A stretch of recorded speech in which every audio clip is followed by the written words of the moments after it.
அதாவது கிரக பலம் எப்படி அப்படின்னு பார்த்தீங்கன்னா, இன்னைக்கு கிரக நிலைகளே நீங்க எடுத்துக்கோங்க. குரு வந்து தனிச்சு இருக்கார். ஆனா, அவர் வந்து கடக ராசியில உச்ச பலம் பெற்றிருக்கிறார். இப்ப இதே குரு தனிச்சு மகர ராசியில இருந்தா, அவர் நீச்ச பலம் பெற்றிருப்பார். அப்ப இன்னைக்கு கிரக நிலைகள்ல 3 கிரகங்கள் சேர்ந்திருக்கிறாங்க. சூரியன், செவ்வாய், சுக்கிரன். அப்ப செவ்வாய் வந்து தன்னுடைய சொந்த வீடு. அவர் சொட்சேத்திரத்துல இருக்கார். சூரியன், செவ்வாய் சேர்ந்தால் ஒரு மிகப்பெரிய பலம்.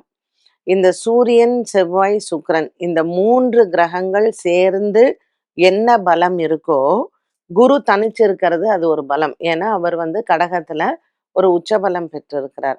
ஸோ கிரக சேர்க்கையில வந்து பார்க்கும் பொழுது, மீன ராசி எடுத்துக்கோங்க. சனி பகவானும், சந்திரனும் சேர்ந்திருக்கிறாங்க. அப்ப சந்திரனுக்கு வந்து பலம் குறைவு. சந்திரனினுடைய அந்த பலம் வந்து கொஞ்சம் பலவீனமா இருக்கும். அண்ட் சனி குரு வீட்ல இருக்கும் பொழுது, சனிக்கு வந்து அதுவும் அவர் உத்திரட்டாதி நட்சத்திரம் இருந்தாருன்னா, பலம் அதிகமாக இருக்கும்.